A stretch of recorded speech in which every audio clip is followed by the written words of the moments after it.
네, 안녕하세요. 저는 신효목 선생님께 직접 배운 제자들 중에 한 명이고요.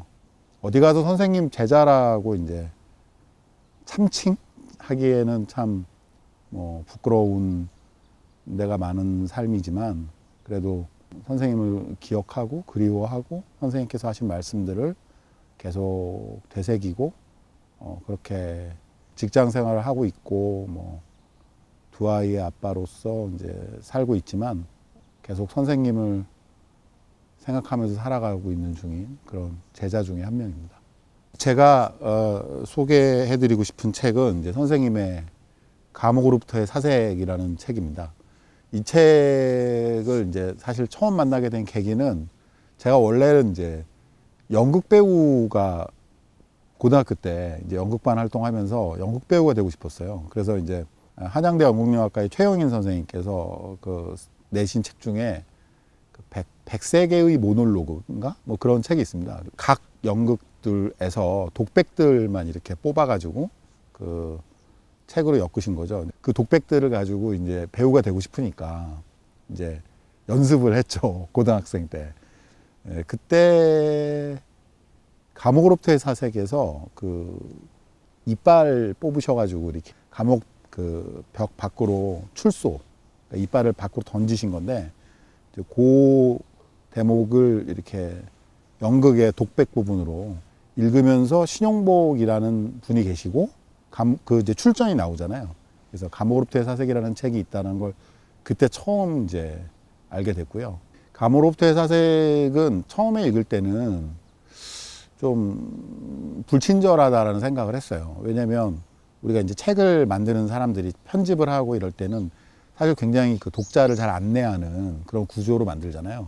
근데 이제 이 책은 선생님께서 원래 책으로 출판하시려고 만든 책이 아니라 감옥에서 이제 세상으로 한 장 한 장씩 엽서를 내보내신 거를 평화신문에서 연재하다가 이제 책으로 묶인 것으로 알고 있는데, 그러다 보니까 이제 좀 내용이 좀 연결성이라든가 전체적인 구조라든가 이런 것들이 좀 불친절하지 않나? 그런 생각을 했었는데, 요즘에 와서 드는 생각은 오히려 그렇기 때문에 계속해서 다시 읽게 되는 것 같아요. 뻔하다든가 또는 익숙하다든가 이런 게 아니라, 왠지 읽을 때마다 이런 구절이 있었나? 또는 이거는 지금 와서 보니까 전혀 다른 의미네? 라든가. 그래서 계속해서 재발견하게 되고 또 다시 읽어보게 되고, 불친절하고 투박하고 뭔가 그렇기 때문에 정직하고, 그렇기 때문에 오히려 읽는 사람이 자기만의 길을 내기에 더 유리한 그런 어떤 되게 드문 책이 아닌가, 그런 생각을 하게 됩니다. 이 책에서 이제 제가 굉장히 좋아하는 대목은 이 책의 256페이지에 저마다의 진실이라는 글입니다. 저는 이제 2000년에 공공학번으로 두 번째 대학인 이제 성공회대 사회학부를 입학하게 됐고, 전공 필수 수업이 이제 1학년 1학기 때 반드시 들어야 되는 과목이 이제 사회과학 인문이라는 수업이 있어요. 그때는 그 수업을 신영목 선생님께서 혼자 진행을 하셨는데, 그때 그 수업에서 선생님께 들었던 말씀을 그대로 여기 감옥으로부터의 사색이 있어요. 한번 읽어보겠습니다. 섬 사람에게 해는 바다에서 떠서 바다로 지며, 산골 사람에게 해는 산봉우리에서 떠서 산봉우리로 지며, 서울 사람에게 있어서 해는 빌딩에서 떠서 빌딩으로 지는 것입니다. 이것은 섬 사람이 산골 사람을, 서울 사람이 섬 사람을 설득할 수 없는 확고한 사실이 됩니다.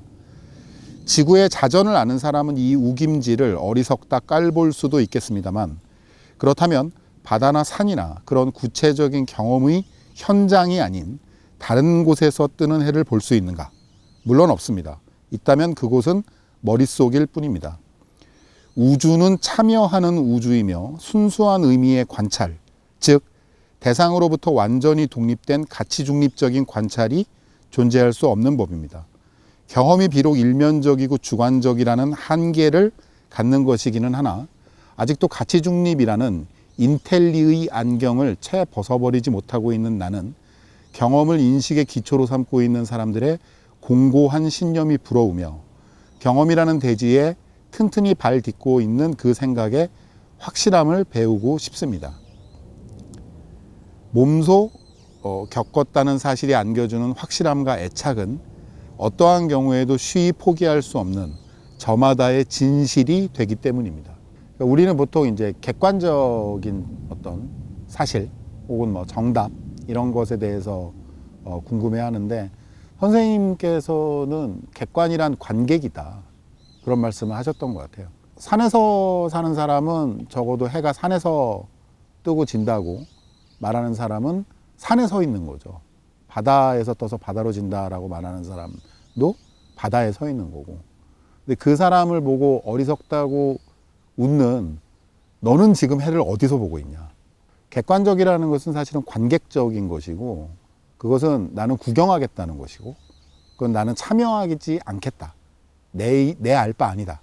라는 것이라는 거죠. 그래서 선생님께서 그때 수업 시간에 말씀하셨던 것은 인식이 없으면 입장이 없고 입장이 없으면 실천이 없다. 철학에서 인식론적으로 오면 대상이 중요한 것이 아니라 그 대상을 바라보는 주체가 누구이며 그가 어떤 위치와 상황 속에 있느냐가 대상에 대한 인식을 결정한다. 그래서 대상 중심이 아니라 주체 중심의 어떤 말씀을 하셨다는 생각이 듭니다. 그러니까 중요한 것은 사실이 무엇이냐가 중요한 것이 아니라 그 사실을 바라보고 있는 자가 누구냐가 더 중요한 거라는 얘기라고 생각이 되고요.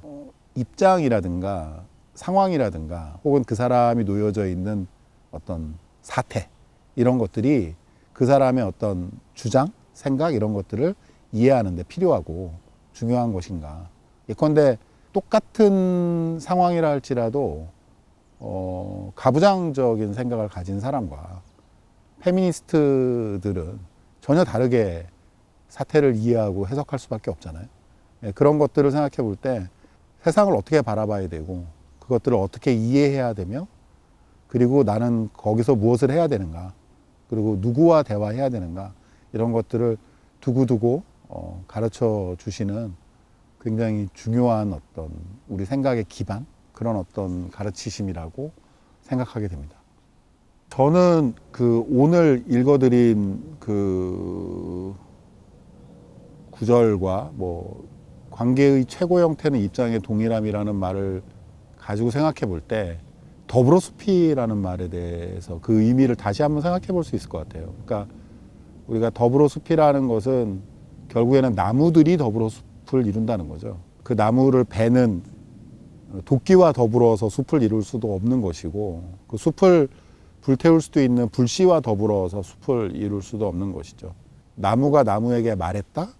우리 더불어 숲이 되어 지키자라고 했을 때 그 나무와 나무들이 입장의 동일함인 것이고 그 나무들이 같은 자리에 서서 해를 바라보고 그 생각을 공유하는 것이라는 생각이 들어요. 그래서 더불어 숲이 무분별하게 뭐 이것도 좋고 저것도 좋고 모두 다 어울리자 이런 것이 아니라 동일한 정체성까지는 아니더라도 함께 공유하는 어떤 그 정신 그리고 함께 동의할 수 있는 어떤 뜻 이런 것들이 무엇인지 우리가 합의하고 또 모색하고 찾아보고 단지 그냥 생각만으로 하는 것이 아니라 다양한 실천을 통해서 해 나가려면 선생님의 이런 어떤 남겨주신 말씀을 우리가 조금 더 진지하고 깊이 있게 생각해 볼 필요가 있겠다라는 생각을 하게 됩니다. 선생님 가셨지만 어쨌든 선생님의